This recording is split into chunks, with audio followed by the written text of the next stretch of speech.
Deməli, əvvəlcə PowerPoint 2019-a baxırıq. Kimdə hansı suallar qalıbsa, chatdan qeyd etsin baxaq.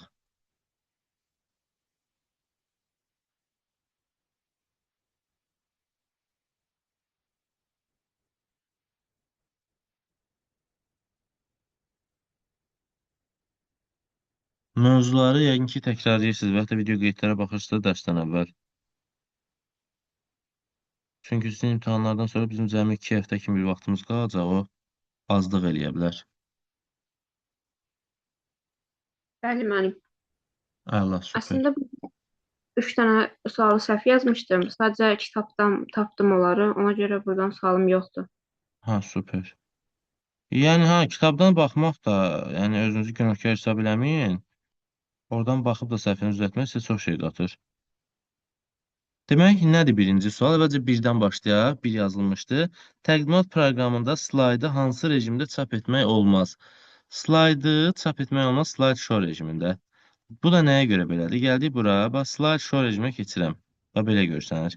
Bu rejimdə, yəni, menü yoxdur ki, mən gəlin buradan print eləyim. Fayl yoxdur, düzdürmü? Yox, biz deyək ki, qısa yolla Ctrl-P vurarıq. Ctrl-P-də vuranda burada qələm aktivləşir. Görürsünüz, ekranda yaza bilirsiniz. Yəni, sırf slide show rejimində eləmək olmur çap əməliyyatını. Doğru cavab olacaq nə variantı? Y variantı.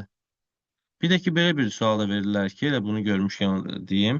Bizə deyə bilər ki, deməli, bu qələm var da, bu qələmlə nələrsə yazdıq. Sonra deyir ki, bəzi testlərdə var idi ki, bu deyir, bunu yaddaşa yazmaq olmur. Bu yalan söhbətdir, yaddaşa yazmaq olur. Siz hansı ki, escape group rejimindən çıxanda sizdən soruşur ki, görürsünüz nə yazıb? Want to keep your ink annotations. Yəni, bununla yazdığınız qeydləri deyir. Keep eləyirsiniz, yəni saxlayırsınızmı, yoxsa discard, ləğv edirsiniz? Biz zaten discard edirik, çünki burada elə belə cızmaqarı edirik. İndi nəsə vacib bir şey yazsınız, misal həlləri yazsınız, bunu da saxlaya bilərsiniz. Yəni saxlamaq olur. Davam eləyək. Birdən sonra 4-cü sual yazılmışdı. PowerPoint proqramında bir A4 formalı kağızda neçə slayd çap etmək olar? Gəlir yenə PowerPoint-ə. Adi rejimdə Ctrl-P, yəni print təbii ki olur. Slide show rejimində olmur. Bir vərəqdə görürsünüz, 1, 2, 3, 4, 6, 9 seçimləri var. Yəni bir A4 vərəqində maksimum 9 vərəqi çap etmək şansımız var.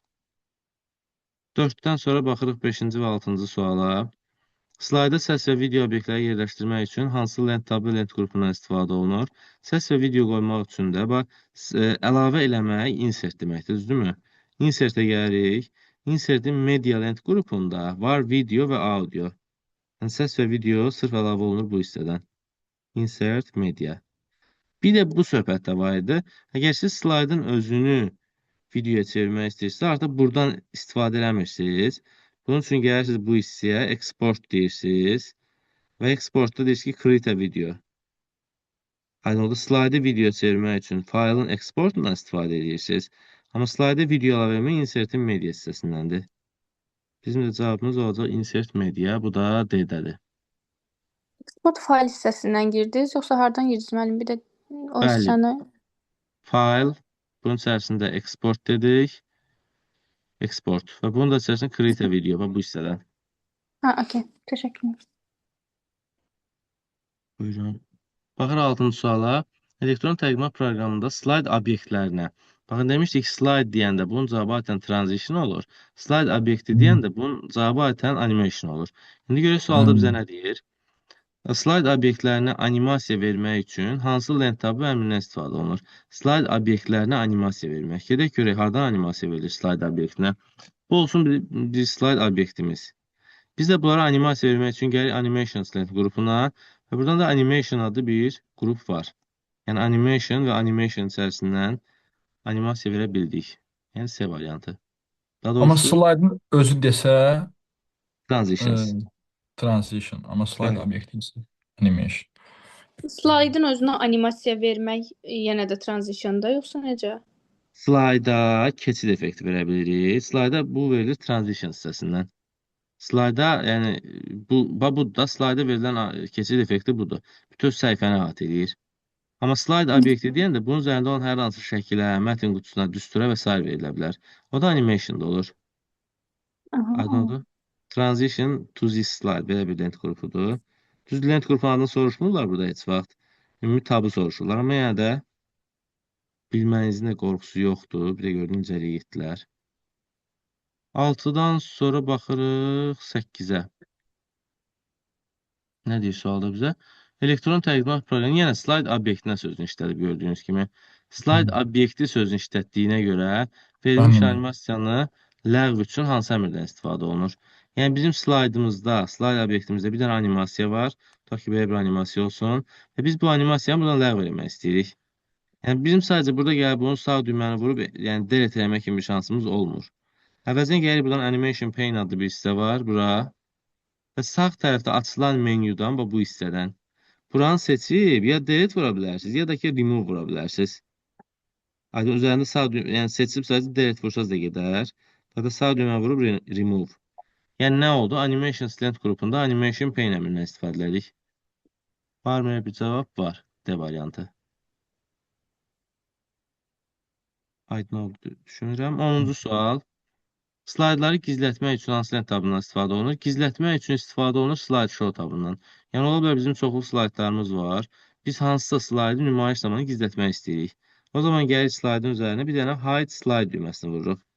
Gizlədilmiş slaydın nömrəsi üzərində belə bir xətt işarəsi göstərilir və təqdimat nümayiş olunarkən həmin slayd göstərilməyəcək bu formada. Yəni slideshow lent tabından hide slide əmridir. 11-ci sual. Slaydların nümayişi üçün dəyişdirilmə vaxtı hansı lent tabına verilir? Yəni görürsünüz, slayd obyekti demir, slaydların nümayişi deyir. Slaydların nümayişi deyirsə, bunu götürəcəyik. Hə, transition götürəcəyik. Və gəldik bir dəqiqə. Transition'da demək suala belə baxalım. Slaydların nümayişi üçün dəyişdirilmə vaxtı. Bu transition da bunu deyə bilərsiniz, duration hissəsi. Görürsünüz, specific exhaustive transition. Yəni xüsusi bir vaxt təyin edə bilərsiniz keçidlər üçün. Aydın oldu. Və hətta after hissəsində də həmçinin müəyyən bir zaman verə bilərsiniz ki, siz bir nəfəs almaq üçün vaxtınız olsun, belə bir şey. Amma bundan əlavə də əgər ki, variantda birdən də dünyanın işi transition olmazsa, bu zaman slideshow lent tabındakı rehearse timings nəzərə ala bilərsiniz. Rehearse timings eləyəcək. Yəni hər bir animasiyaya müəyyən zaman təyin edirsiniz və sonuc olaraq bu da slaydın keçidinə imkan yaradır. Amma yenə də deyirəm, transition varsa slideshow bu da daha zəif variantdır. Transition çünki birbaşa yəni keçid effektlərini təyin eləyir. Daha animasiya falan baxmır. Amma slideshow bunun biraz dolayı yolunu eləyir. Hər animasiyaya zaman verir, sonunda ümumi slaydın çevrilməsini həyata keçirir. Başa düşdük? Yəni slide isə transition, slide obyekt isə animation. 11-dən sonra 19-a baxaq, ona kimi sual görmürəm.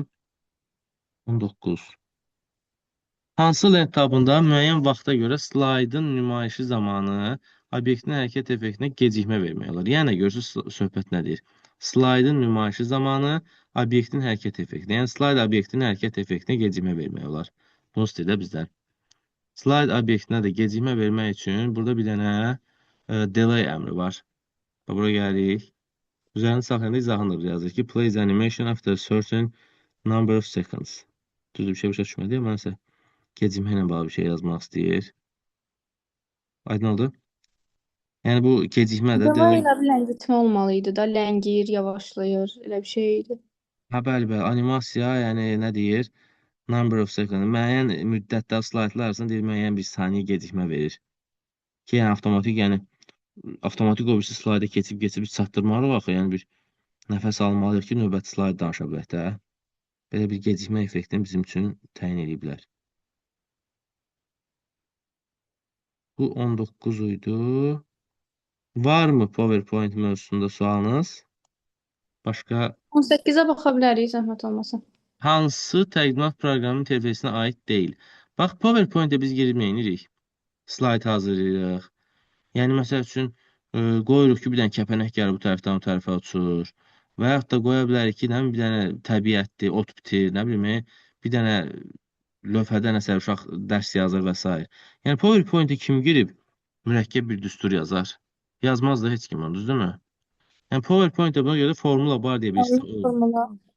Bu başqa bir sınaqda, ümumi sınaqda qarşıma çıxmışdı. Onda da səhv yazmışdım mən bunu. Bu məşhur sualdır. Formula var, bir dənə Excel-də olur. Başqa heç birində olmur. Bu Ha, status bar nə deməkdir? Status bar vəziyyət sətridir. Bu pəncərənin aşağı hissəsi, bu hissəsidir. Bu var. Transition'dır, animation'dır. Bu hissələr var. Onları bildim. Ribbon'da lentdir, bu da var. Bir dənə, Hı. yəni PowerPoint-in əlaqəsi yoxdur, yəni düsturla. ha. Həm Varmı? 16-da bir də eyni şeydə, yəni bu slide obyekti Slide məsələsi. nədir? Elektron tərcümə slaydlara animasiya effektləri vermir. Slaydlara animasiya effektləri vermir. Ha, Slayd obyekti yox. Transition. transition oldu. Bəli, Ha, bəli. yəni obyekt olsaydı amma animation oldu. Bəli. Sual burada varsa deyin, yoxsa keçək növbəti mövzuya. Yoxdur deyə düşünürəm. Tamam, PowerPoint-dən işimiz qurtardı. Keçək onda Access-ə. Verilənlər bazası Access. Buradan əvvəlcə baxaq görək nə suallarınız var. Hı.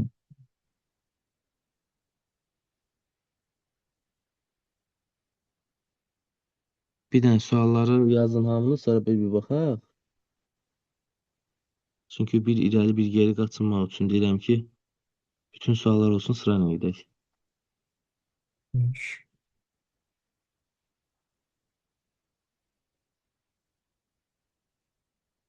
Başlayaq ikinci sualdan. Verilənlər bazasını idarəetmə sistemi, yəni VBS nədir? Ümumiyyətlə VB anlayışı var, bir də VBS anlayışı var. VB anlayışı verilənlər bazası deməkdir. Bu hər hansı məlumatdır. Yəni bu məlumat kağızda da ola bilər, hər hansı digər mənbədə də ola bilər və s. Bu verilənlər bazasıdır. Verilənlər bazasının idarəetmə sistemi deyəndə isə həmin o verilənlər bazalarını idarə etmək üçün olan proqramlar nəzərdə tutulur. İndi burada nədir? Verilənlər bazasının idarəetmə sistemi deyir, hansıdır? İdarəetmə sistemi deyəndə 100% proqram nəzərdə tutulur. Görürsünüz, baxaq variantlara. Yazılı sistem proqram təminatlı, bu yalan söhbətdir.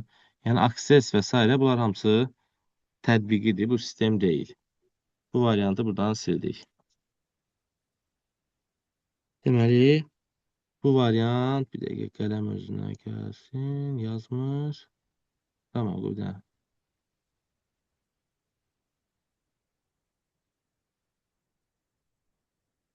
Demək nədir? Sistem proqram təminatlı bir yalan söhbətdir. Mətn, qrafik, audio, video faylları idarə etmə sistemidir. Bu da yalansıdır, yəni söhbəti. Fayl sistemi deyil də, verilənlər bu VBS-dir. Verilənlər bazası ilə işləmək üçün sistem proqramıdır. Bu da yalandır. Sistem deyil, tədbirli proqramdır. Əməliyyat sisteminin tərkibidir. Bu da yalandır. Yəni, əməliyyat sisteminin içərisində VBS olmasa da olar. Amma verilənlər bazasını idarə etmək üçün fayl sistemidir. Tam super cavab deyil, amma okey cavabdır. Yəni, yaxşı cavabdır. Yəni, əslində verilənlər bazası da fayl sisteminin bir genişləndirilmiş forması deyə götürə bilərik. Fayl sistemi proqram deməkdir. Çünki mən orada proqramı görüb deyə yazmışdım. Yəni fayl deyəndə nəzərdə tuturmu proqramı, ihtiva eləyirmi? Hə, götürür onu məcbur. Digər variantda bir tövhid səhvdir. Yəni verilənlər bazasında fayl sisteminin bir inkişaf etmiş variantı sayılır. Düzdür, o IT ixtisaslarının falan deyilir. Amma bu da yəni hesab olunur, doğru cavabdır. Mənim çox sağ olun. Buyurun. 5-ci suala baxırıq. 5-ci sual. Nə yazır? Ümumiyyətlə cədvəlin iki rejimi var da. Var dizayn rejimi, yəni konstruktor deyirlər bunu. Bir də var datasheet view, yəni istismar rejimi. Dizayn rejimində cədvəlin dizaynı qurulur. Yəni bu cədvəldə hansı sütunlar olacaq? O sütunların tipləri nə olacaq? Description nə olacaq? Yadınızda demişdik, cədvəl 3 sütundan ibarət olur dizayn rejimində. Field name, data type və description sahələri. İndi bizdə də istifadəçi nəyi dəyişə bilər deyir, daha doğrusu burada.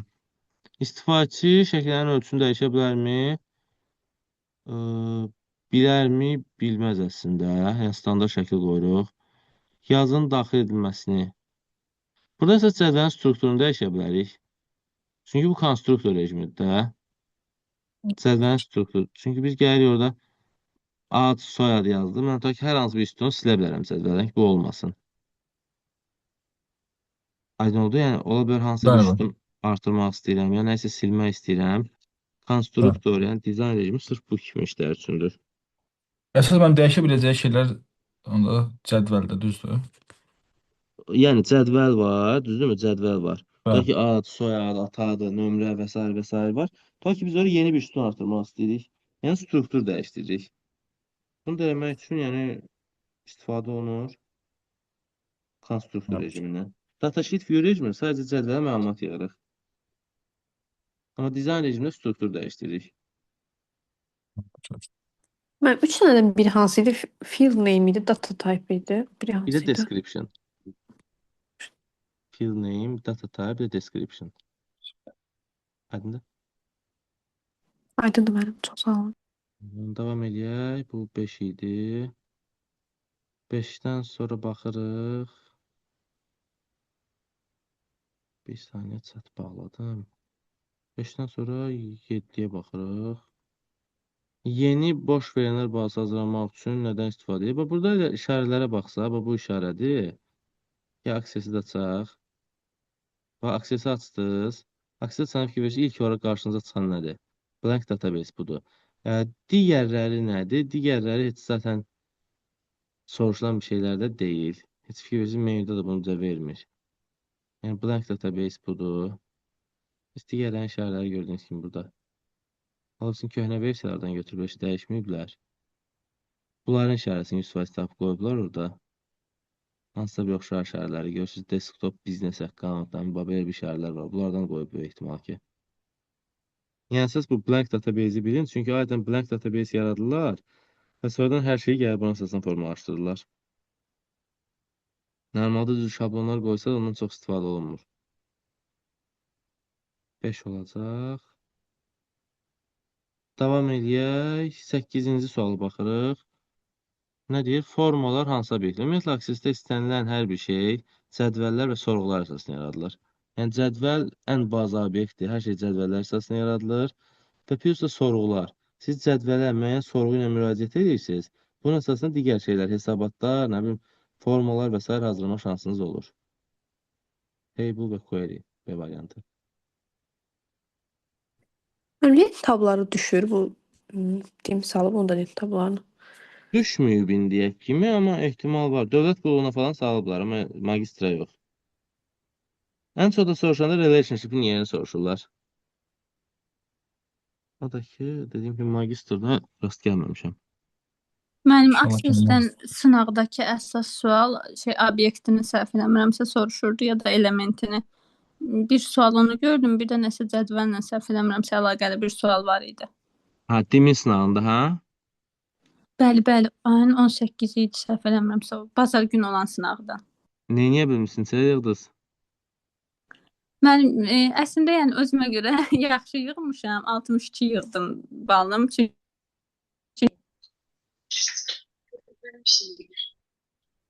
Səs getdi. Hə.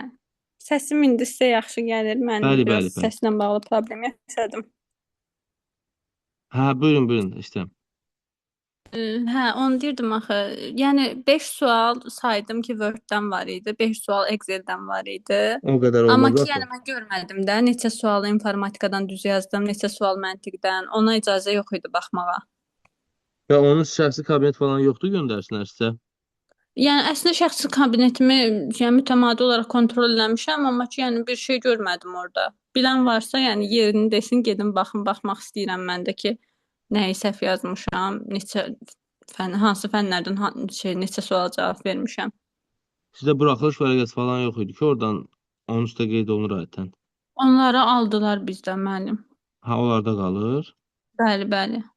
Nə məxfi Bir də sınav ki, imiş bu. müəllim, yəni Ha. ki, heç getməyənlər yaxşı ki, getmir. Nəyə görə ki, Rekordda gedir bu hissələr. Rekordda. qoy saxlayım da Bir şey deyə reklam. bilərəm müəllim. Bəli. Demək Və gördüyünüz kimi dərsimizlə məşğul oluruq. 9-cu suala baxırıq. 9-da nə yazılmışdı? Makroslar, cədvəllər və hesabatlar. Bunun nə olduğunu soruşur. Əvvəlcə belə deyim, makros əmrlər qrupunun avtomatik icra olunması üçün istifadə olunur. Əmrlər qrupunun avtomatik icra olunması, yəni bir çox əmri bir yerə bağlayır, bir yerdə istifadə edir də. Yəni bunun tərifi Y-dir makrosun. Tez-tez yerinə yetirən əmrlərin icrasını avtomatlaşdırmaq və sadələşdirmək üçün istifadə olunur. 1Y. Baxaq hansı variantlarda 1Y var. 2 variantımız da var. Sonra 200% B-də artıq görürük ki, cədvəllər aksesinin əsas obyektidir. 3A-dırmı yoxsa S-dirmi? Hesabat sözünün mütləq ki, çap sözü olmalıdır. Burada A-da deyir ki, ixtiyarı verilənlər toplusunun əks etdirilməsi və çap olunması. Bu qəşəng cavabdır. Yəni cavabımız D-dir. C variantında yazılan bu səhifələrin tərifidir. Hansı ki, Access-in 7 obyekti var. Cədvəl, sorğu, forma, hesabat, səhifə, makros, modul. Bu səhifələrin tərifidir. Doğru cavab D variantı. 9-dan sonra baxırıq 13-ə. 12 də var. 12. Nə yazır? Kivi bərabər 62 deyir. Kivi 62 deyirsə, biz görürük ki, kivi 62 hardadır? 3-dən 4-dədir. Sonra yazır, or, banın 54-dən böyük. Banın 54-dən böyük 1-lə 4-dədir. Yazdım 3, 4, or, 1, 4. Bunu da yazdım. Bu ikisinin oru mənə verəcək 1, 3, 4. Sonra bir də yazıram and. Yazır ananas 40-dan kiçik. Ananas 40-dan kiçik bir dənə hardadır? 4-dədir. Not dediyi üçün qarşısına 4-ə atıram, götürəm 1, 2, 3-ü. Bu da mənə nə verdi? And deyir. Amma bununla bunun kəsişməsi. 1 ilə 3-ü verəcək. Doğru cavab da D variantı. Varsa sual Müəllim, verirlər. ən deyəndə ortaq olanlar götürürük də. And bəli kəsişmə. Həm o tərəf, həm bu tərəfin ortağı. 12-dən sonra baxırıq 13-ə. Bu ulduz işarəsi nəyi bildirir? Ulduz işarəsinə belə bir açılış verirlər ki, New Blank Record adı budur. Yəni yeni boş yazı əlavə eləmək. Yəni yeni yazı sözünü görsəz də götərsiz bunu. Və Mətnə həmçinin daxil edilmiş sonuncu yazı. və həmçinin ulduz cədvəlin ən sonunda görsəndiyi üçün buna çox zaman sonuncu yazı da deyirlər. Aydın oldu. Həm sonuncu yazı, həm də yeni yazı görəndə götürürsünüz. Amma ən dəqiqi yeni yazı deməkdir. Çünki New Blank Record, yəni əmrin adı budur. Bildik yəqin ki.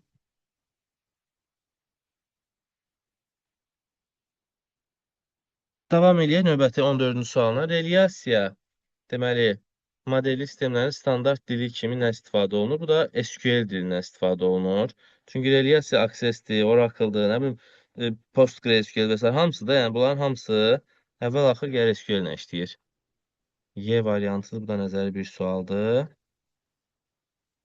15. Hesabatlar nə üçündür? Biraz əvvəl baxdığımız sual idi hesabat sualda. Hesabat çap əməliyyatları üçün. Yuxarıda dediyim bu sualda bir fikir verin.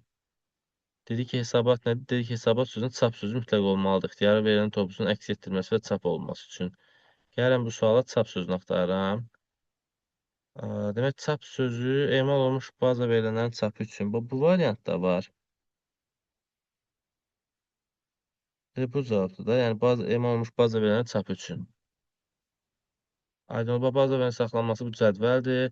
Daxil edilməsi baxış formadır, moduldur, sorğudur, bu da hesabatdır. 15-dən sonra 16-cı sual. Hansı şərtdə verilənlər bazasının relyasiya modelində cədvələ qoyulmuş tələblər düzgün verilməmişdir? Yazır ki, cədvəldə eyni qiymətli əsas açara malik bir neçə sətr ola bilməz. Düz deyir də bunu. Eyni fin kodlu 2 adam ola bilər ölkədə. Olmaz, bunu düz deyib. Aydın oldu, eyni qiymətli əsas açara, yəni eyni qiymətli fin koda malik bir neçə nəfər ola bilməz. Bu düzdür. Cədvəldə təkrarlanan sütunlar ola bilməz. Bu da düzdür də. Yəni adamın soyadı sütunu varsa ikinci və soyad sütunu niyə versinlər ki? Cədvəlin bütün sütunları eyni struktura malik olmalıdır. Bu səhvdir. Sətirlər eyni struktura malik olmalıdır. Amma sütunların strukturu söhbəti yoxdur.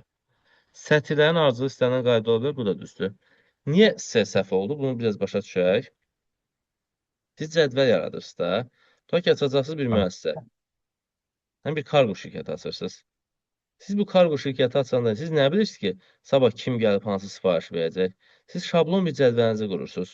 Bu cədvəl nədir? ID, yəni sıra nömrəsi, soyad, ad, müştəri kodu, məhsulun kodu və s. Görürsünüz, bu sizin sütununuzdur.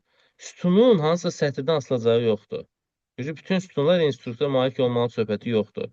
Sətir sütundan asılıdır. Yəni sütuna baxırsan, başlıq nədirsə ona uyğun məlumat yığırsan. Amma sətirə baxıb sütunu düzəltmirsən ki, ona görə cavab olacaq C, yanlış olan C-dir.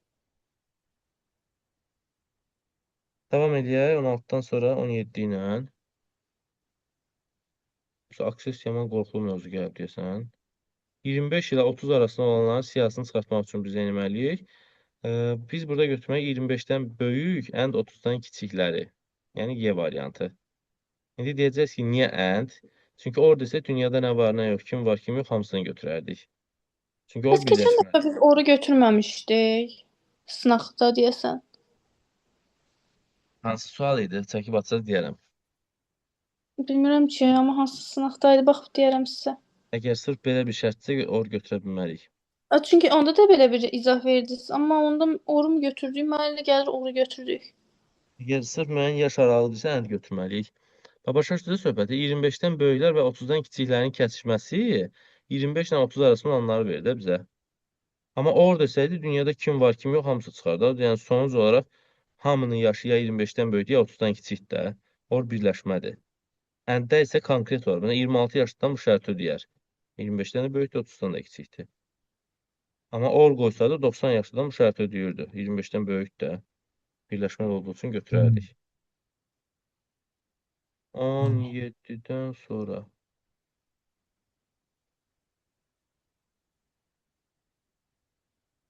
17-dən sonra 20-yə baxırıq.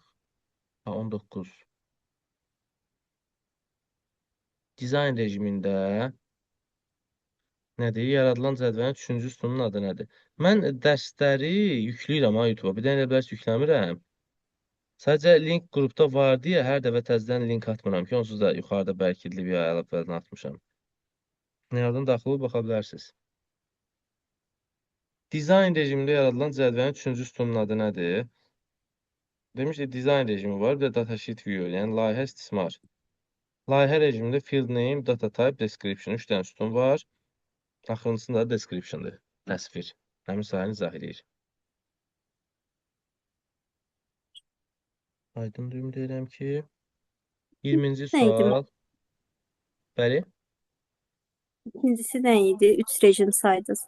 field name var, data type var, bir də description var. Field name birincidir, data type ikinci, description da üçüncü. 3 dənə sütundur. Çox sağ olun.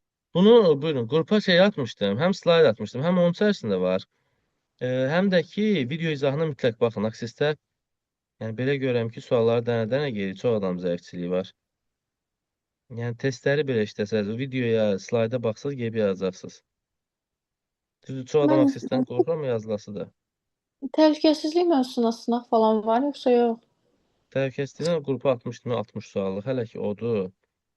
Yəni deyim, sağ olsun bir şey çıxartmadı. Kitab falan heç nə çap eləmir deyə. Sadəcə başlıqları verib ki, bunları öyrənin. Ona görə də çox Bizdəki ilahdan öyrənərik. yəni, ciddi bir şey salınacağını gözləmək olmaz, amma yəni də heç bir vəsait yoxdur da. Mövzunun adını verməklə, yəni hara kimi dərinə gedərlər, onu bilmirik. Yəni Windows 11 də eyni qaydada onda. Windows 11-in özü də düzdür, əməliyyat sistemidir sonucu olaraq sadə olmalıdır, amma yəni əməliyyat sistemi çox şey var da. Elə şey var ki, başlıqlarda yazılan yerdən biraz dərinə gedirlər, amma vəsait vermədikləri müddətdə bilmirik nə edəcəklər. Keçən dəfə mənim əmimoğlu, o da kursa gedir, amma başqa bir kursa gedir. Deyir ki, şeydir, müəllim bizə Windows 10 keçmişdi. Sonra təzəlikdə dedi ki, bəs təzədən Windows 11 keçirik. Yanvar ayında 11 keçirlər onlar. Bilmirəm hansı kursuydu. Dedim ki, bəs şeydir də, bizə başdan müəllim keçmədi. Onu elə 11 elə keçmişik. Deyir, yox, bizə müəllim başdan dedi ki, 10 düşəcək. İndi deyir ki, yox, 11 düşəcək. Ha, yəni Windows 10-un lisenziyası əvvəldən öncə dayandırılmış dəstək. Ona görə biz sentyabrda proqramı təyin eləyirik ki, yəni biz 4-ə 5 ay ərzində nə ilə məşğul olacağıq da. Elə orada mən Windows-u ən axıra atmağı planlamışdım ki, bu mənasızdır da. Düzdür, orada müəllimlərlə biraz razılaşmadıq. Dedilər, yo, Windows əvvəldə olsun ofisləri öyrənmək üçün. O da elə oldu ki, Windows başlayan momentdə o söhbət çıxdı, artıq Windows məcbur axıra getdi, çıxdı. O əvvəldə olsa, o şeyi biz bir dəfə yaşamışıq. Bir dəfə ofisi keçdik, ofisi ləğv elədim. Ona görə dərs çıxartmışıq ki, belə bir sürprizlər ola bilir. Abituriyentdə bir şey çoxdur, nə deyirlər, say çoxdur deyə, demir, hər tərəfdən sıxırlar elə bir şey olanda. Magistrda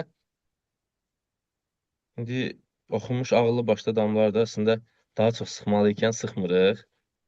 Ona görə də rahatlar. İstədiyi şeyi bir ay əvvəldən elan elər, 2 ay əvvəldən elan elərkən belə olmalıdır. Biraz Düzgün hərəkət eləmirlər. İndi rekordda da açıqda dedim. Davam eləyək. 19-dan sonra 20-ci sual. 20-də nədir bizə? Yəni, bu deyir, harada yerləşir? Bu 20-ci sualda yerləşir data, deməli, database tools hissəsində. Yəni, gedirik access-ə. Baxın, bu relationship soruşur da. Gəlir database tools, görürsünüz relationship. Burada yerləşir. Hətta bunu həmçinin table adlı köməkçi lent qrupundan da eləyə bilərsiniz. Yəni, həm table lent qrupunun içərisində var bu relationship, həm də database tools. Sadəcə olaraq sizdə gətirib, yəni, köməkçi tablo. Deməli, relationship'in harada olduğunu soruşurdu. Bu, həm database tools'da var, həm də table-da var dedik ki.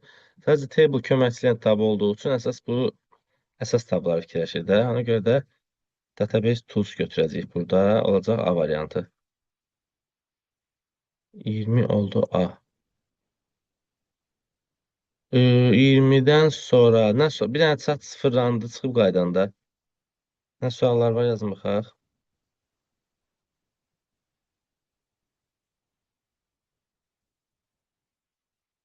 Bir dənə suallarınızı yazın, chatı sıfırlayır hər dəfə Zoom çıxıb qaydanda. 21-ci sual. 21. Bu nə yazır? Verilənlər bazasının modelini göstərin. Burada biz nə görürük? Cədvəl görürük də, düzdürmü? Yəni, bu olacaq cədvəl modeli. Cədvəl də nə deməkdir? Relyasiya deməkdir. Yəni, B variantı olacaq cavab. Hierarxik olsa ağac olmalıdır burada. Şəbəkə olsa qatma-qarışıq bir model olmalıdır. Obyekt yönümlü ümumiyyətlə, yəni çoxlu qarışıq cədvəllər olur falan, belə bir şey yoxdur. Bizdə semantik modeldə yoxdur, yəni. Hierarxik, şəbəkə, relyasiya, obyekt yönümlü modellər var.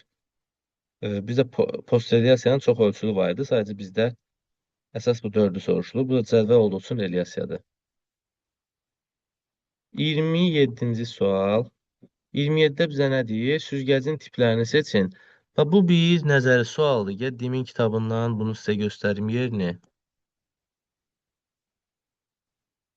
Aksesin ən sonuncu mövzusundadır bu.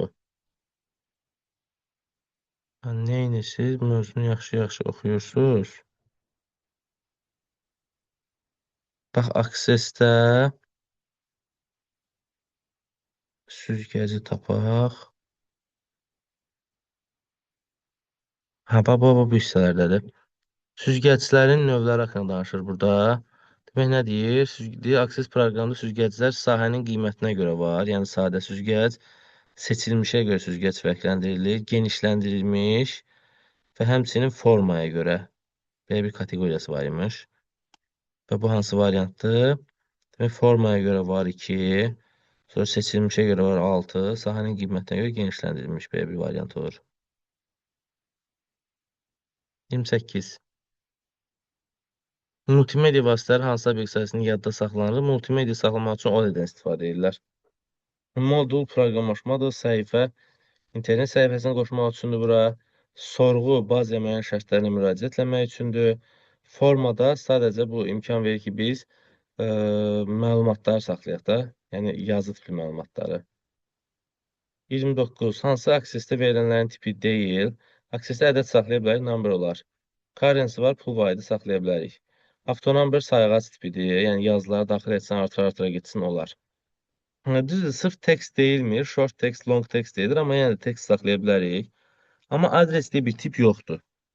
Yəni adres ünvanı da, zaten bunu mən mətin kimi saxlaya bilirəm. Yəni adres tipi yaratsınlar ki. 30-cu sual, cədvəldə neçə sahə var? Sahə nə deməkdir, Natavan? Mən yuxarı bir, üst tərəfdə olanlar mən. Yəni? Üfüqdə. Yəni hansı sahələri görsən orada? ID, ad, yaş, bal, bir də click to add. Click to add nə deməkdir? Daxil etmək deyilmi? Click to add. Add eləmək üçün, yəni əlavə eləmək üçün click elə. Yəni orada heç nə yoxdur bu dəqiqə. Sonuca bizə 4 dənə sütun var da. ID, ad, yaş və bal, düzdür? Cavab olacaq 4. Bu Click to add Buna işlə Sayırıq. yoxdur axı burada. Sadəcə görürsünüz məlumat yoxdur içərisində. Mən onu saymışdım Neçə mən. sətir desəydi 3 dənə sətir olardı. 1, 2, 3. Nigar Mətanət Samir. Neçə sütun desə 4 dənə. Mən bununla başqa nə sual verə bilər belə bir cədvəl versə? Sətri soruşar, sütun soruşar, sonra nə soruşa bilər bundan? Atribut hansı hissədə soruşa bilər? Atribut sütunun başlığıdır. Cədvəlin nisbətin gücü, nisbətin qüvvəti bunu soruşa bilər. Güc sətirlərin sayıdır, qüvvət sütunların sayı. Belə bir suallar olur. 22-ci sual. 22. Qrup üzvləri verilənlər bazı cədvəl verilib. Burada nədir? İxtisası tarix. İxtisas tarixləri tap. Bunu cəhd eləmisiniz, alınmayıb, yoxsa ümumiyyətlə baxmamısınız? Yox, mən ümumiyyətlə bunu bilmirəm ki, necə yanaşım. Bax, ixtisas bərabər tarix yazır. Tarix kimlərdədir? 5-dən 6-da. 5-6. Yazıram 5-6. Buraya yazır 5-6. Sonra yazır or.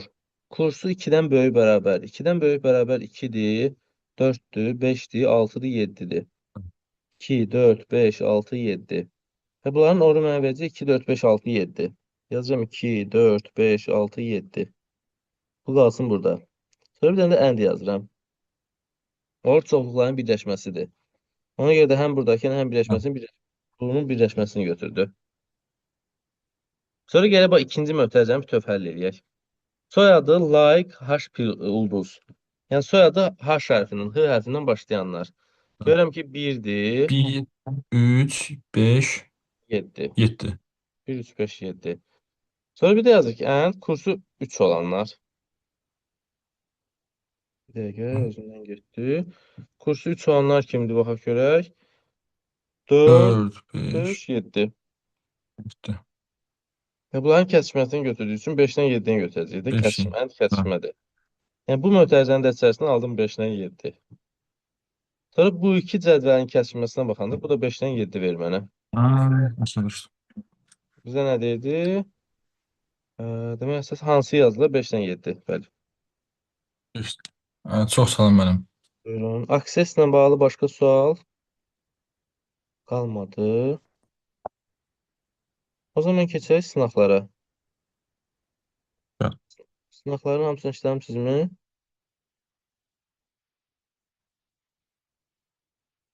Hamısını işləyən kim var? Mən Bəli, işlədim mən. Süper. 2016. Amma yenə də baxın, indi istəyir xətrinizə dəyir, istəyir dəyməsin. Neçəsidir bu gün ayın? Bu gün ayın 21-i. İmtahana neçə gün qalıb? 10, 14, 15-ini saymıram da. 24 gün vaxt qalıb. Cəmi 24 gün. 24 gün vaxt qalıb və sadə sualların soruşulmağı heç yaxşı bir hal deyil. Yəni siz dərsə girməzdən əvvəl mövzunu bir təkrarlayın özünüz. Yəni bu təkrardır artıq. O demək ki, siz mövzunu bir dəfə oxumalısınız heç olmasa. Və yaxud da biz orada keçdik. Baxın, ənənəvi qrup belədir ki, ənənəvi qrupda sözü bir dəfə dedin, uçdu getdi. 4 ay əvvəl keçdiyin şey uçdu getdi. İndi çox adamın yadında qalmır, açıq danışaq. Və biz onlayn qrupda sizin əlinizdə video dərslər var. Yəni açın ona bir dəfə baxın, həm kitabı bir dəfə vərəqləyin, misallara baxın. Yəni əziyyət çəkmirsə, bir 3 ay yarım, 4 ay çalışırsınız. Təkrar edib daha yüksək bal yığmağa çalışın da, yoxsa məsələn, elə suallar var, bəlkə də bir 10 dəfə demişəm, yenə qayıdıb tamamilə nöqtə-bə-nöqtə yeni sual soruşulur. Yəni sizə görə deyirəm, onsuz da dediyiniz kimi mən onsuz da bunu təkrar edəcəm bir dəfə, amma siz yəni daha yaxşı olar ki, oxuyub gedəsiniz, daha yüksək ballar yığasınız. Davam edək. Baxaq, bu sınaqda kiminlə sual var yazsın. 16-nın sınağıdır. Müəllim, 56-cı sualda səhvlik var idi. Görə nədir 56? Bu Bilmirəm ki, heç işləməmişəm, baxım görüm nə deyəcək bizə. Nə kimi səhvlik yaşamısınız ki burada? Müəllim, orada deyir ki, yəni B9 olanda həyə gedirik və A-nın qiymətini çap edirik. Amma mən B-ni 9 edə bilmədim. Bilmədim ki, nə isə düzgün etmirəm. Gəl baxaq. Bax, A2-dir, B4-dür. A2, B4. Gəl bura. B-nin üstə 1 gəlir. Böyle 5. Daha doğrusu B 9'a bərabərdir mi? Dedi yox. Yox düşdü bura. B-nin üstə 1 gəldi 5. A-nı vurdu 2-yə bölədi 4. Bir də qayıtdı gəldi yuxarı. Görürsünüz getməyə yeri yoxdur. Tək getdiyi yer buradır. Yəni soruşur B9 mu 5 9 mu? Yox. B-nin üstə 1 gəldi 6. Bunu 2-yə vuranda 8. Bax eyni şey təkrarlanacaq da. Bu dəfə bu olacaq 7, bu olacaq 16. Bu dəfə olacaq 8, bu dəfə olacaq 32. Növbətə bir gələcək 9 64. Və indi 9 halında geri qayıdacaq. 9 9-a bərabərdir mi? Hə, bitəcək. Və bu dəfə A-nı çap edəcək. A-nın da qiyməti nədir? 64. Yəni A variantı. Başa düşdüm müəllim. Mən diqqətsizlik eləyib ortadakı B-ni götürmüşəm. Ona görə cavabım alınmırmış. Yoxsa bu sadə bir sualdır əslində. Bəli, bəli, sadəcə falan 3-4 dəfə cavab çıxır. Yəni belə bir şey də yaşaya bilərsin imtahanda. Düzdür, az ehtimaldır. Yəni bir dəfə olub ki, 8 dəfə fırlanı alqoritm də veriblər. Belə bir halda görmə şansınız ola bilər. Baxırıq. 56-dan sonra kiminlə sual var yazsın. İndi birə baxa bilərik, zəhmət olmasa. Neçə? 51? 51 bəli. 51. Yazır ki, bax, ötürülmə sürəti budur, düzdürmü? 64 megabitdir. Və məsələn, digərsləri megabaytla verilir. Megabitdən biz demişdik ki, bax, bit-bayt arası keçidlər, yəni hər 8 bit 1 bayt, düzdür? Demək ki, 64 megabiti mən megabayta keçirsəm, böləcəm 8-ə. Aydın oldu. Necə ki, 1 bayt 8 bitdir, 1 kilobayt 8 kilobitdir, 1 megabayt 8 megabitdir. Bu məntiqlə gedir. Demək ki, 64 megabit bərabərdir 8 megabayta. Burası aydındır hamıya? Sual kimin sualı idi? Belə aydındır bu söz. Tamam, bu hissə aydındır. Ondan sonra yazır ki, ötürülməzdən və bu informasiya 20% sıxlaşdırılır. Bir şey normalda 100%dir və biz bunu 20% sıxırıqsa, demək ki, bunun qalır 80%. 800 ilə biz 80%-ni saxlasaq, 800 vuraram 80-ə, bölərəm 100-ə. Bunu da həll edəndə biz nə görürük? Bax, 100 ilə 800 ixtisar gedir. Burada qalır 1, burada qalır 8. Böyləcə 640 megabayt. Yəni 640 megabayt informasiyamız var və hər saniyədə 8 megabayt ötürəcəyimiz üçün 640-ı bölürəm 8-ə. Bu da 80 saniyə. Anlaşıldı? Bax, saniyədə 8 megabayt ötürür. Mən bu megabayta çevirdim. Və 20% sıxıldığı üçün 640 qalıb. 640 megabayt hər saniyədə 8 ötürsə, 80 saniyə. Davam edək. Təşəkkürlər. Bir də 58-ə zəhmət olmasa. 8. Sxemdə C diskinin strukturu verilib. P2 bas failinin tam adı. P2 bas failini gəlir ən aşağıda axtarır. Fail çünki aşağılarda da gördüyünüz kimi. Buradadır.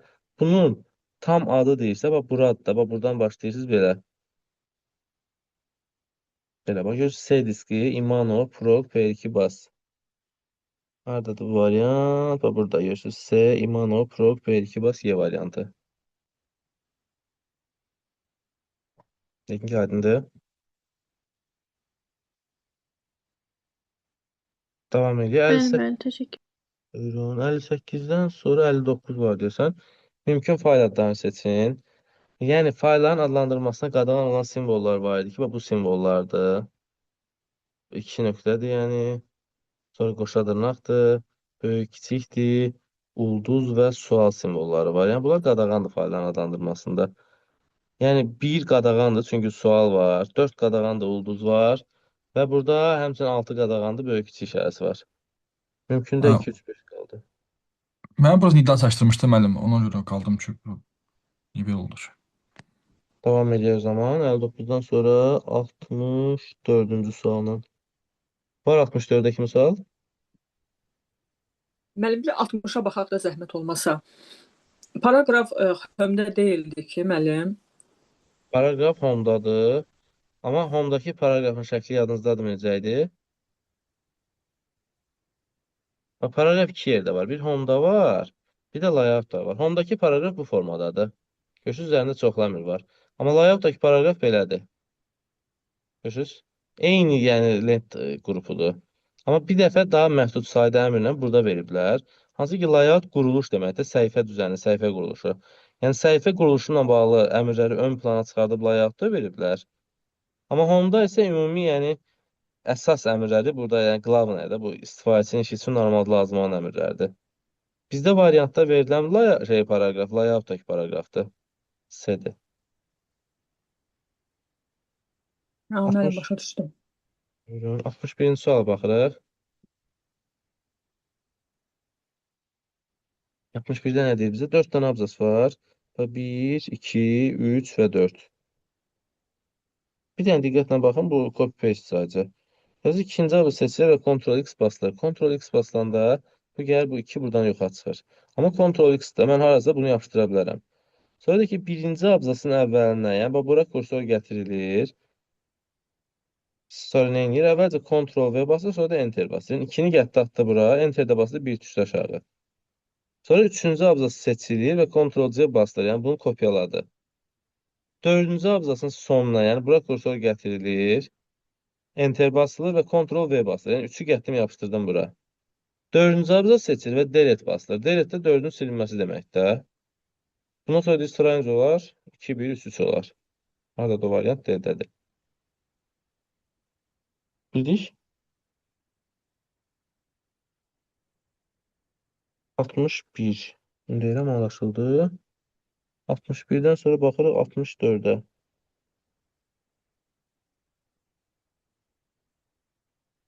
Nə deyir sualda bizə?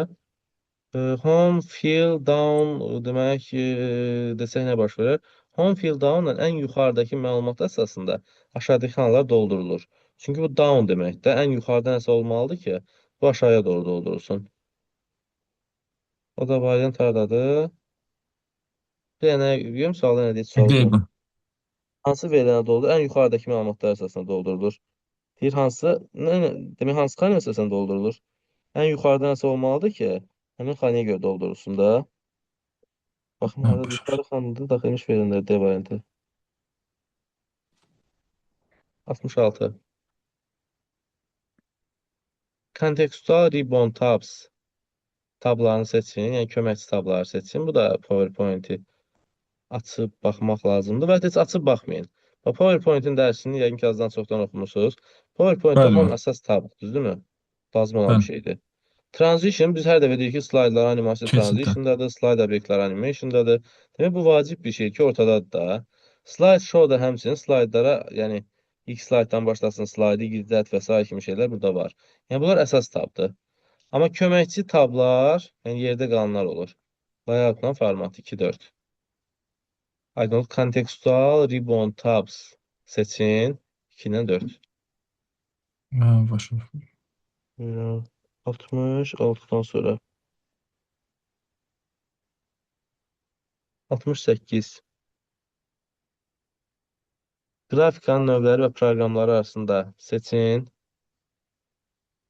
Raster deyəndə foto, paint, picture sözü olmalıdır adında. Bu da nədir? B ilə D-dir. Görürsünüz, foto da var, foto da var. Bir B-dir. Bunun cavabı ümidliyim ki, çıxdı. A variantı. 2-də A olacaq. Corel Draw. Bu da nəzəri bir sual idi. 3-də C-dir. Art Doubler. Hə, A-Y də var həmçinin 2-də. Illustrator. Bu, yəni nəzəri sualdır. Mövzunu oxumaq lazım idi. 70-ci sual. MAC adres verib, MAC adresi deyir 2-yə çevir. Bizə bir ki 16-dan 2-yə çevirmək üçün hər bir ədəd 4 rəqəmin cəmi kimi göstərilir. 8, 4, 2, 1-in.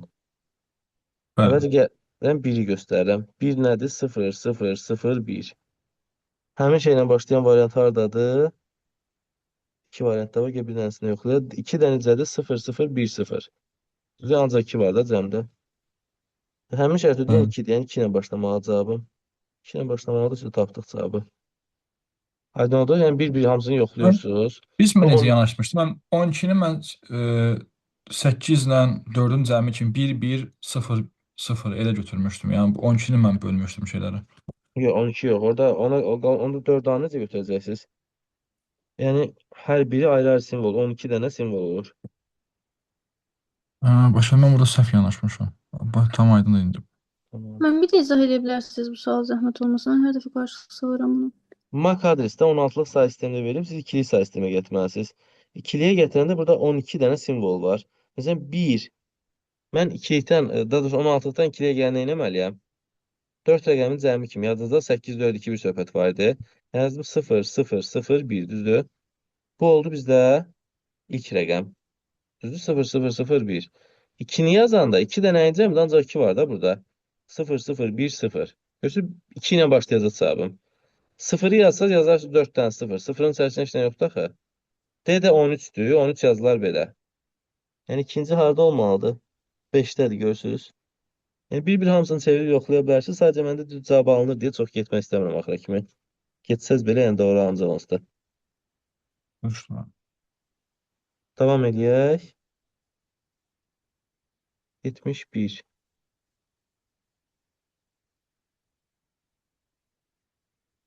Samir, heç oxumamısan mövzulardan. Hamısı sual kimi yazmısan. Yo, mənim bir qismini oxumuşam, bir qismi qalıb. Ha, yəni bunları özün də əvvəldən bir açıb bax biraz dərsə. Çünki demək olar ki, bütün əksər hissəsini sual kimi qeyd eləmisən. 9 70. dənə sual yazmışam. Ha, tamam. 71-ci suala baxaq. Maskalardan istifadə prinsiplərinə görə falan filan filan filan seçin, doğrunu seçin. Yəni Windows 10 yazsa da bu Windows 11 ilə də eyni şeydir. Yəni bütün Windowslar üçün keçərlidir. Yəni S ilə qutaranları deyirsə, S ilə qutarmayanları buradan ləğv eləyirəm. Yəni 1 getdi, 3 getdi, 6 getdi və 8 getdi. Qaldı 4 dənəsi. Sonra baxıram 4-ə. 4 niyə səhvdir? Çünki A ilə B arasında bir sual qoyub. Sual varsa mütləq A ilə B-nin arasında simvol olmalıdır. 4-də nə var? Simvol yoxdur. 4 səhvdir. 7 niyə səhvdir? Çünki 7-də sual A yazıbsa, mütləq ikinci hərfin A olmağını istəyir. Amma 7-yə baxın, birinci hərf A'dır, ikinci B-dir. Ona görə 7 də səhvdir. Doğru cavab oldu 2-5. Aydındır? Bəli, bəli. Tamam. Davam edir 72-ci sualla. Diaqram yaradılır sadə qrafik istiqamətində. Burada mənim hansısa sualda sadə qrafik söhbət pozulurdu. Mən bəlkə də bu sualdır. Görə indi sadə qrafik pozulsa belə orada cavab çıxartmaq olurdu. Bizə nə yazır? Bizə məhsul olan bu da A1-dir. Düzdür? A1 çıx 3 Bəli. yazıram. Yəni x çıx 3 bölünsün B1 çıx 1, B1-də də 6, x çıx 3 bölünsün 5. Bura gəlim, yəni burada da eyni şey yaz. A1 çıx 3, x çıx 3 bölünsün S1-dən 1, yəni bu da eyni şeyi verir. Demək ki, düzdür cavabımız. S1 bölünsün, S1 nədir? 10. 10 bölünsün x çıx 3. Nə gördük? Bax, bu və bu bərabərdir. Bu da onun 2 qatıdır. Düzdür? Bəli. Bununla bu bərabər, bu da 2 qatıdır. Mən nə edəyəm? Bu ikisini toplayaram, bərabər edərəm buna. Başa düşdük? X çıx 3 böl 5 ilə x çıx 3 böl 5-in cəmi mənə nə verəcək? 2 vurulsun x çıx 3 verər. Bəli, bəli. 2x Bölünsün çıx 5. 6. Bərabər 10 bölünsün x çıx 3. Ha, Buradan da başa. gəl belə bir şey. 2 ilə 10 X işlər çıx. Bəli. nə alır? X çıx 3-ün kvadratı bərabərdir 5-in kvadratına. İndi düzdür, riyaziyyatçılar bəlkə də əsəbləşər, amma biraz kobud ixtisar edəcəm. X-dan da 3 çıxanda 5 hansı? X verəcək 8. 8. Aydın oldu. İndi o mənfi falan Bəli, söhbəti bizdə işləmir. Ona görə. Əslində ola bilər ya, amma olmur yəni. Sadə suallar olur. Ha, aydınım mənim. Tam rahat. 73. Burada demişik, ən-lə orun cəmi digər ikisinin cəmini verir. Yəni, çoxların kəsməsi, birləşməsidir də. Burada görürük, or var, and var. Görürsünüz? Or və and-in cəmi verməlidir digər ikisinin cəmini. Yəni, güllərlə qərənfillərin cəmini verməlidir. Və bununla bunun cəmini verməlidir. Yəni, yazacağım ki, 3600 üstə gəlsin 1300 bərabərdir güllər. Yəni, 2100 üstə gəlsin x-a. Bu da nəyə bərabərdir? 2800-ə. Davam eləyək. 74. Burada da yəni, 165-dən kiçikləri istəyir əvvəlcə.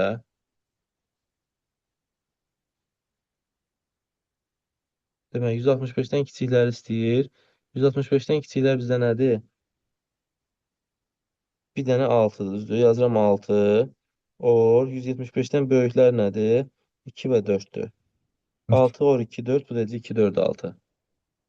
Yəni, birləşməsi 3 dənə oldu. 2, 4, 6. Nə deyir bizə? Seçimi alınan yazıların sayı neçə olur? 3 dənə olur. Cavab 3. Onda 165-175 arası olan bütün hər şeyi seçməliyik də biz onda. Yox, bizə 10 demir axı. Bizə deyir ki, 165-dən kiçikləri tap, bir də 175-dən böyükləri tap və bunların birləşməsini götür. Demir ki, 165-175 arası. 165-dən kiçikləri, 125-dən böyükləri. Daha da həmin aralığa düşməyənlər istəyir. Anladım.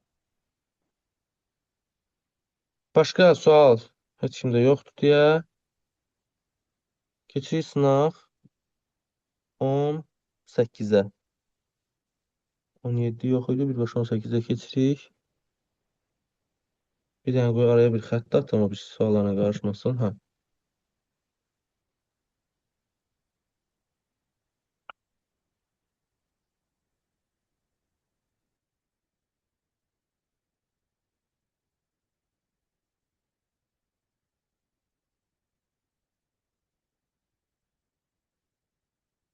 Bir dənə hamı yazsın suallarını sonra.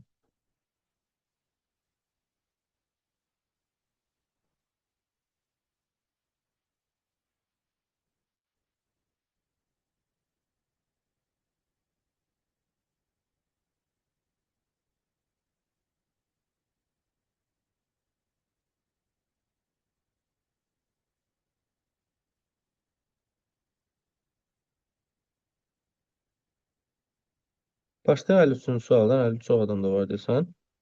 Nədir? ADSL bağlantı vasitəsilə verilən ötürmə sürəti falan filandır. 5 saniyə davam edib, kilobaytla failin həcmini tapaq.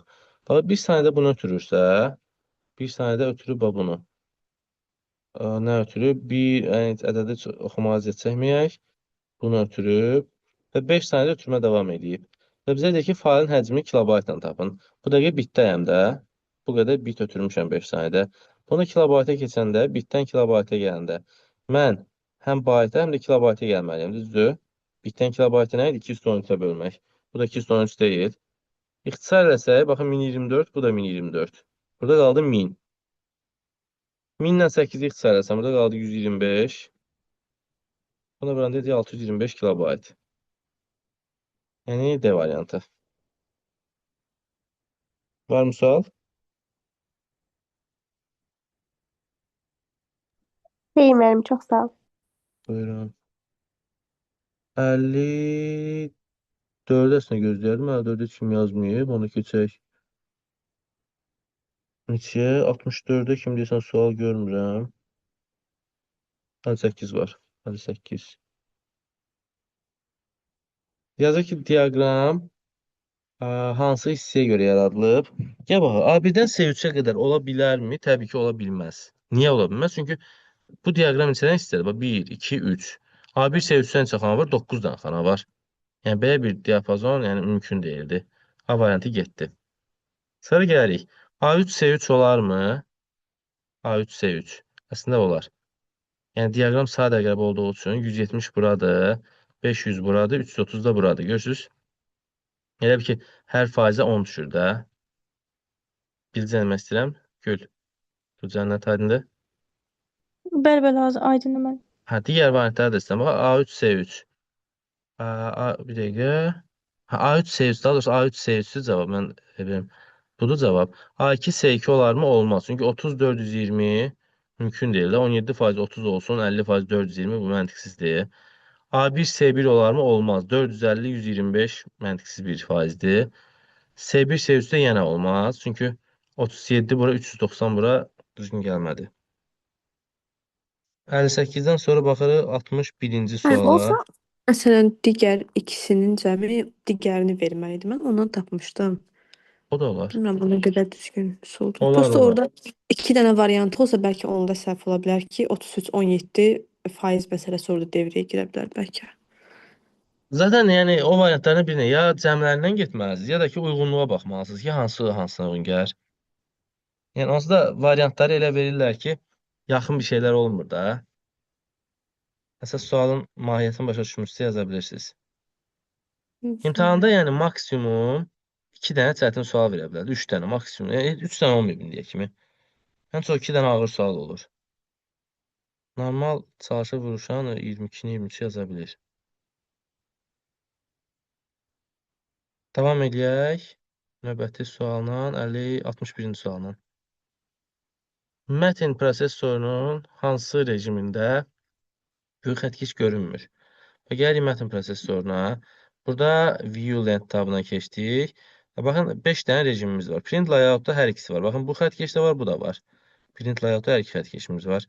Outline-da heç bir xəttkeş olmur. Həmçinin olmur. Deməli, read modda da heç bir olmur. Read mode və outline. Bunların heç birində heç bir olmur. Web layout və draftda isə üfüqü var, şaquli yoxdur. Həmçinin draftda da. Bildik. Baxır varianta. Ümumiyyətlə xəttkeş görünmədi. Dedik print layoutda. Bir də read modda 1.4. Daha doğrusu hansı ümumiyyətlə görünmür. Outline və read mode oldu 2.4. Print layoutda hər ikisi Bəs print görsəndi. layoutda başa düşdüm. Printdə hər ikisi görsəndi. Outline ilə read modda heç biri görsənmədi. Web ilə draftda da üfüqü var, şaquli yoxdur. 64. Aydın mı? Buyurun. Ne yazır? D6 xanasının qiyməti neçə olacaq? Burada yazır ki, B3-ü S4-ə böl. B3-də budur, S4-də budur. Burada bizə qaytarıcı value erroru. Niyə value erroru? Çünki mətnlərə də bölmək istəyir. Mətnlərə də bölünməyəcəyi üçün. Yəni, value erroruna rastlaşırıq. Aydındır, ümid edirəm. Yəni, 2 falan yazmazdı bu mətni. Bu qoşa dırnaq içərisində yazılan hər bir şey mətn hesab olunur. 65-ci sual. Müəllim, ref nə zaman olurdu? Ref istinad səhvi. Yəni, hansısa bir xanaya istinad edirik. Həmin xana silinir bəzən. Hə, bildim mən, yaddan düşdü. Divdəki sıfıra bölməkdir də, yəni olmayanda o gəlir. Bəli, bəli. Yəni, ya hansısa xana silinəndə yaranır həmin şey və yaxud da, belə deyək də, mümkün olmayan bir xanaya keçmək. Yəni, məsələn, A3-də dayanmışam, B1 vur S1 yazmışam, onu A2-yə köçürmək istəyirəm. Mən A3-dən A2-yə köçürəndə olmalıdır B0 vur S0. Mümkün deyil axı o. Bildiniz? Bildim mən, çox sağ olun. Buyurun. Devam edin. 65. IP ünvanıdır. IP ünvanlar 4 byte, mak ünvanlar 6 byte yer tutur. 4 byte-da eləyəcək 32 bit. Hə, 4 byte var imiş elə S variantı. Aydın oldu. 32 dənə 0, 1, 4 dənə 8-lik. Həm biz IP-də 4 byte, bir də 12 Hə, sənədiniz. IP 4 byte yer tutur, mak 6 byte yer tutur, mak ünvan. 4 byte-da, yəni 32 bit də yaza bilərdi. Mak 6 byte. Bəli, IP 4, mak ünvan isə 6 byte. 65-dən sonra baxırıq 69-a.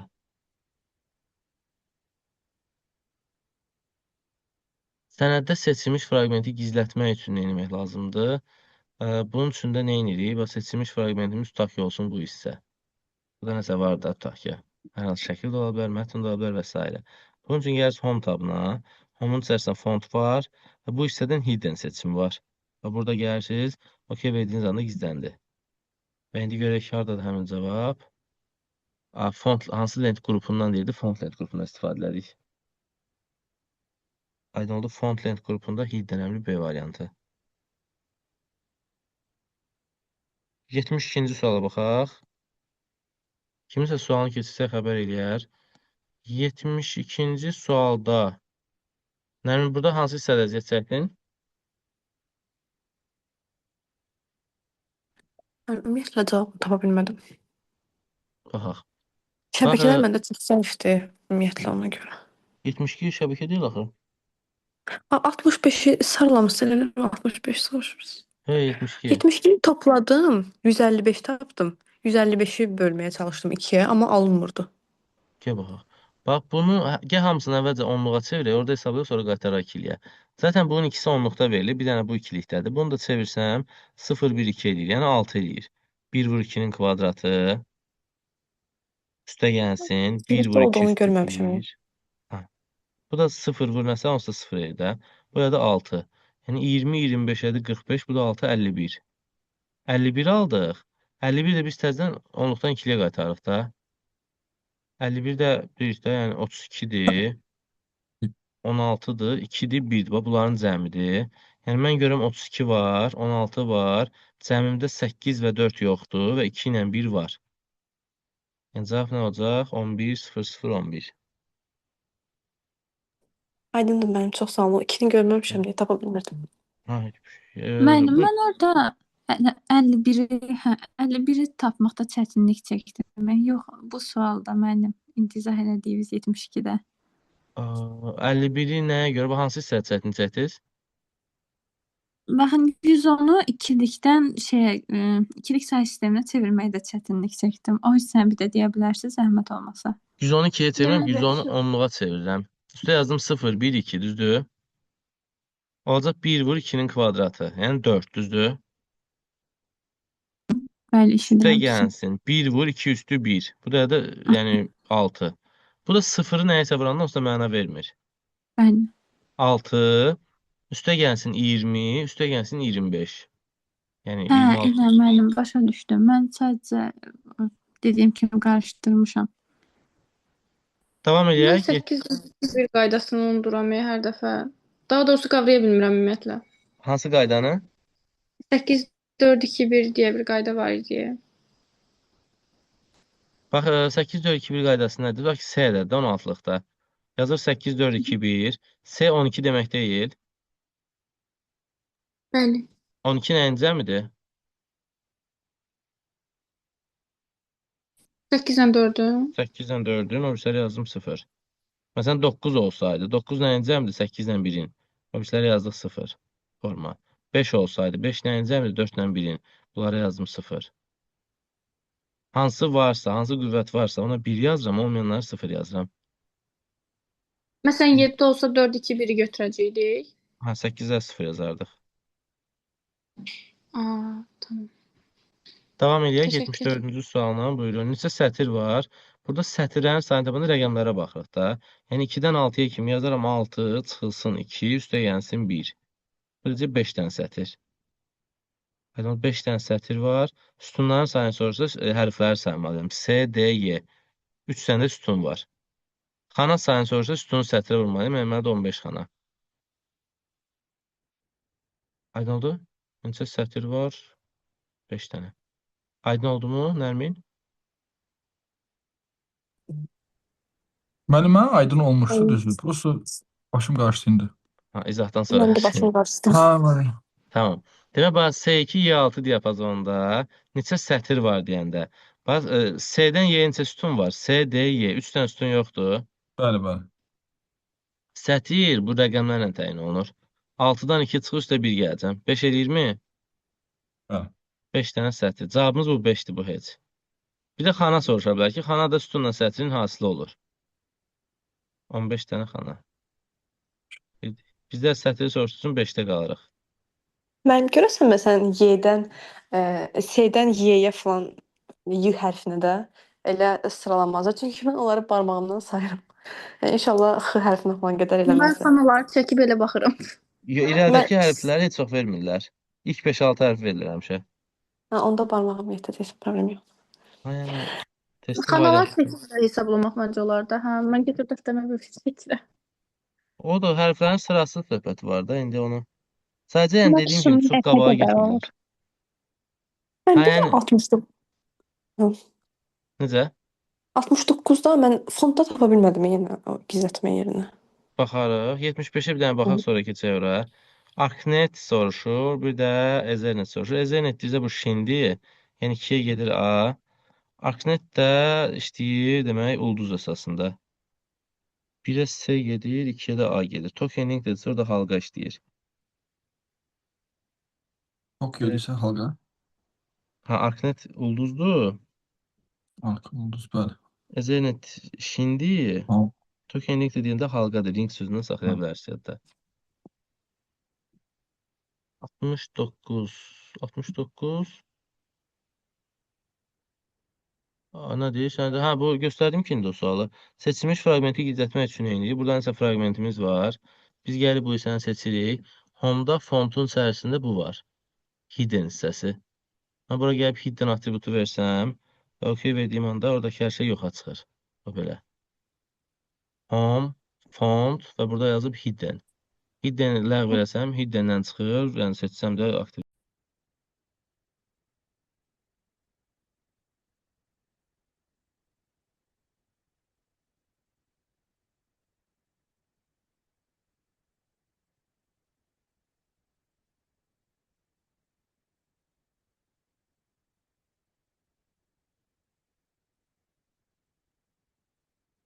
Burayla bağlı varmı suallar? Bu sınaqla bağlı sual qaldı kimdəsə? Deyil mən. Məndə qalmadı yəni. Tamamda bu sınağa bağlayıram. 16 və 18-ci anımız qurtardı. Keçirik 19-cu sınağa. 19. Buyurun, hansı suallar var? Yazın, baxaq.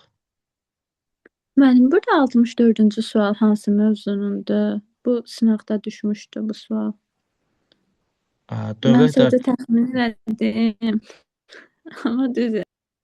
Bu internet mövzusu elektron hökumətdir. Elektron hökumət mövzusu internetə aiddir. Var idi elektron hökumət, nə bilim, sonra nə var idi onun içərisində? Elektron imza və s. belə şeylər. 54-cü sual. Burada nə yazır? Bu onluq ədədinin yazılı sıfırların sayı nədir? Biz də nə edirik? Ya bu ədədlərin hamısını toplasaq, görəcək nə alınır? 1, 2, 3 eləyir. Üstü 4, 7, 15, 31, 63, 127, 255, 511, 1023. Üstə 1 gəndə 1024. 1024 ədəd aldı. 1024 nə deməkdir? 2 üstü 10 demək. Sadəcə toplayırsınız hamısını. Toplayandan sonra 2 üstü 10. Bu da nə deməkdir? Biz demişdik 2 üstü n ədədini, onluq sayı sistemində verilmiş 2 üstü n ədədini ikiliyə çevirəndə 1 dənə 1 n dənə 0 alınır da, düzdür? 1 dənə 1 n dənə 0. Yəni 2 üstü 10-da da 1 dənə 1 10 dənə 0. Sıfırların sayı da budur da. C variantı. Aydın oldu? Mən Aydın olmadı? Hamısını yox, olmadı. toplayırsınız. Hamısını toplayırsınız, elə bir ki. Hamısını toplayanda alırıq 1024. 1024 nə deməkdir? 2 üstü 10 deməkdir. 2 üstü 10 da nədir? Yəni 1 dənə 1, 10 dənə 0 deməkdir. Biz demişdik ki, 2 üstü n ədədi onluqda verilirsə, siz bunu ikiliyə gətirəndə 1 dənə 1, n dənə 0 eləyir. Aydın, 1 dənə 1, 10 dənə 0. Bizdə sıfırların sayını Amma siz... ona bilirsiz necə yanaşmışdım? Məsələn, bir rəqəmi verirlər, biz onu bölür deyə cəmlər halında 2-nin qüvvətləri şəklində. Ondan qarışdırmışam. Məsələn, 9, 8, 7, 6, 5 onların hamısı 1, 1, 1. Ona 0 qoymuşdum. Orada bir dənə ədəd olsa eləyər. Amma burada bir ədəd deyil. Görürsə, bax, bunların hamısını cəmləyəndə bir dənə ədəd verir bizə. Ona görə bunun cəmlilik ədədinin nə olduğunu tapırıq. Ondan sonra onu həmin formada eləyə bilərik. İndi şansımız gətirdi 1024 çıxdı. 1025 çıxsa 1024 plus 1 yazıb eləyərdik. Aydındır mənim. Çox sağ olun. Buyurun. 59.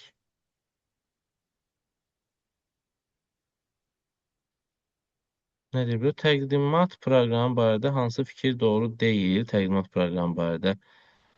Yazır ki, müxtəlif slaydlara müxtəlif sərlövhələr vermək olar. Niyə də olmasın? Olar. Slayda seçilmiş obyektləri ayrıca çap etmək olar. Bu hələ gözləsin. Bir səhifədə ən çox 9 slayd düzləyir. Slaydların nümayişi zamanı gizlədilməsi setup lent qrupundandır. Gedək baxaq. Setup lent qrupu. Bax, slideshowda görürsünüz, setup lent qrupunda varmı belə bir əmr? Var. Yəni, doğrudur bu da. Deməli, nə yazır? Slayda şəkilləri animasiya verirlər. Animations tabına verir, düzləyir. Çünki animation slayd obyektlərini animasiya verir də. Şəkil də bir obyektdir. Amma slayda seçilmiş obyektləri ayrıca çap etmək olar. Bu mümkün deyil. Siz seçilmiş slaydları və s. çap edə bilirsiniz. Amma slaydın üzərindəki 3 dənə şəkli seçim ki, bunu çap elə, buna imkan vermir.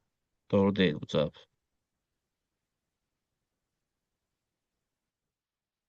Hələ 9-dan sonra baxır 60-cı suala. Control panel funksiyaları nələr aiddir? Control panel idarəetmə panelidir. Yəni, kompüterdə bütün proqramların, qurğuların, parametrlərini nizamlamağa imkan verir. Yəni, quraşdırılmış qurğu və proqramların sazlanması. Variantlara baxsa, proqram failinin icra olma arzucunu dəyişmək yox. Belə bir şey olmaz da, yəni. Yəni, icra olmasını zaten biz təyin edirik. Kompüter təyin eləmir ki. Fayl formatlarının bir-birinə çevrilməsi, bu da bir şey yoxdur. Fayl sisteminin qrafik təsviri, yəni fayl sistemi biz niyə şəkil kimi görəkdir? Office paketinə daxil olan proqramların dialoq pəncərələrində idarəetmə funksiyalarını təmini, belə bir şeydir, yəni mənasız bir şey danışır. Dialoq pəncərəsindəki o x0-a, x-dır, minimize bunu göstərmək. Bu da belə bir şey yoxdur. Yəni, qurğu və proqramları nizamlayır. 61. Nə deyir 61-də? Baxaq görək. Alqoritmin daha əyani təsvir forması, ən əyani təsvir forması blok sxemlərin təsviri hesab olunur. Çünki hamı tərəfindən çox rahatçılıqla başa düşülə bilir. Ən əyani blok sxemlər nədir? Bu gözü adi bir xəritə görəndə, yəni xəritəni açırsınız, hara getmək lazımdır, başa düşürsünüz. Amma kimsə oturur sizə bir saat izah edir ki, filan yerə get, filan yerdən sağa dön, sola dön falan. Deyir ki, orada bir dənə konumat gəlin çıxın da, yəni yarım saat başa düşə bilmirəm. Düzdürmü? Hətta sözlə yazılanda digər variantlar çətindir. Ən əyani blok sxem hesab olunur. 63. Açıq sistemlərin Mən qarşı ən yığcam hansı olur bəs? ən yığcam alqoritmik dildir. Çünki sizin yüzlərlə, minlərlə sətirdə yazacağınız şeyi alqoritmik dil bir neçə sətirdə verə bilir.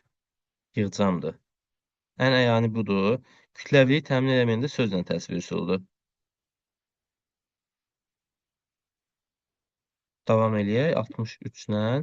Açıq sistemlərin qarşılıqlı əlaqə modeli, yəni o CI modeli hansı məqsədlə yazılıb, yaradılıb? Deməli, bu qəbul düşüb bu sual. Yazır ki, müxtəlif açıq sistemlərin müxtəlif səviyyələr arasında qarşılıqlı əlaqənin qurulması üçündür. Daha doğrusu, müxtəlif açıq sistemlərə tətbiqi proseslərin qarşılıqlı əlaqəsidir. Yəni, belə bir tərifi var. Müxtəlif açıq sistemlərdə tətbiqi proseslərin, yəni görülən işlərin qarşılıqlı əlaqəsini yaradır. 7 cavab.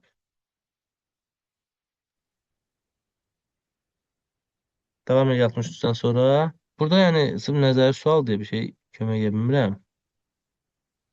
Dövlət idarəetmə orqanlarının və cəmiyyətin İKT-dən istifadə etməklə qarşılıqlı əlaqəsinin təmin edilməsi necə adlanır? Elektron hökumət. Bəyət desəm, odur. Elektron hökumət odur. Çünki idarəetmə orqanları deyirsə, yəni istər elektron parlament olsun, elektron məhkəmə, elektron icra orqanları budur və cəmiyyətin, yəni cəmiyyət də oturur bir dənə internet olan kompüterin qurğunun arxasında, yəni istənilən formada əlaqə yarada bilir. D variantı olacaq. Onları sadəcə qayda kimi, bir slayd kimi atmışdım, oradan da baxarsınız. Kitabın da sonunda müəyyən qədər var idi, bildiyim qədər olar. Burada da sıxıntı odur ki, bu elektron dövlət mövzusuda harca bir 4-5 il salıb imtahana. Yəni, DİM hələ də onunla bağlı bir vəsait verməyib və onu da biz məcbur, yəni qanunverici kitabları və s. oradan axtarırıq. Ona görə burada da bir çaşqınlıq. Amma yəni bu ümumi ballara təsir eləmir də. Buradan özləri də başa düşürlər, çətin suallar qoymurlar. Excel'də aşağıdakı ünvanlardan hansı nisbi ünvandır? Nisbi ünvan deyəndə var 3 cür ünvan, nisbi, mütləq və qarışıq ünvan. Mütləq ünvanda həm sütunun, həm də sətrin əvvəlində dollar olur. Burada var mütləq, Y variantı var. Mütləq Y variantıdır. Və hətta sonra yazır ki, A variantı bəs? A variantı ümumiyyətlə ünvan deyil. Orada sətir yoxdur axı. Aydın oldu. Sonra B variantı qarışıq ünvandır. D variantı qarışıq ünvandır. C variantı nisbi ünvandır. Yəni, nə sütunun, nə sətrin dolları olmadığı üçün mən deyəcəm nisbi ünvan. Olmasa nisbi. 67-dən sonra baxırıq hansı suala? 68. Elektron cədvəldə C11 hansıya göstərilir sonra C12-yə köçürüləndən sonra burada nə alınar? Bunu mən C11-dən C12-yə köçürsəm, sütun dəyişmir, amma sətri bir dənə artır. Düzdür? C11-dən C12-yə yenə sütun. Əvvəlcə buna baxın ki, A11 olduğu kimi qalacaq da. Yəni, bunun dolları var. Sənin halda dəyişəsi deyil. Düzdür? Dolların bir dəyişməz heç var. C11-dən C12-yə gələrsə, sütun dəyişməyib. Demək ki, bu sütun da dəyişmir.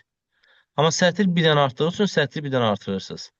Olur B13 çıx A11. İndi nə görürük? Deyir B12-dən A11 çıx. B12 nədir? Budur. A11 nədir? Budur. 5 çıx 3 elədi 2. B13-dən A11 çıx. 4-dən 3 çıx 1 eləyir. 2 ilə 1 nə verir? Cəmi nə verir mənə? 3 verir D variantı. Aydındır? Aydındır mənim üçün. Buyurun. Yəni bir dənə bir şey soruşum sizdən. Bu 67-də C variantı var. D, estağfurullah. D variantında. O da qarışıq sayılır. D variantı qarışıqdır, bəli. Hə, ya sütunun, ya sətrin qabağında varsa bu qarışıqdır. Hər ikisində varsa mütləqdir, heç birində yoxsa nisbidir. Nisbət. 74-cü suala baxırıq. 74, 30 sətir var, daha doğrusu 30 səhifə var sənəddə və səhifələr budur. Çap olunacaq səhifələr budur və burada mənə nə deyir? Biz demişdik printer eləyəndə bura baxırsınız birinci, ikinci bura baxırsınız, üçüncüdə bura baxırsınız. Burada mənə deyir ki, even page, cütləri çap edəcəksən. Baxıram ki, 1-7 arasında var 2, 4, 6, yəni 3 dənə. Üstə gəl, 12, 17 arasında var 12, 14, 16, yəni 3 dənə. 21, 33 arasında nə var? 22, 24, 26, 28, 30, 32. Yəni 6 dənə. 38, 39 arasında 1 dənədir. Yəni toplam çap olunan səhifə 13 dənə oldu. Even dediyi üçün. 13-dür. One page per sheet təsir eləmədi. One site təsir eləmədi. 13-də 2-yə vuranda 26 eləyəcək. Başa düşdünüz? Yəni verilmiş aralıqda cütləri saydınız. Even, one page per sheet, one site bunlar təsir eləmir. 13-də 2-yə vuranda 26 eləyir. Varsa sual deyə bilərsiniz. Yoxdur.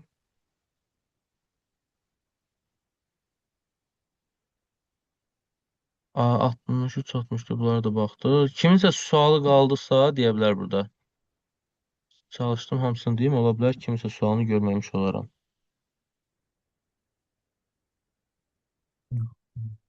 Bax, yəni hamı sualına baxmışıq. Növbəti dərs üçün sizlə işləyəcəyik şəbəkəni və lokal və qlobal şəbəkəni daha doğrusu. Bunları işləyirsiniz.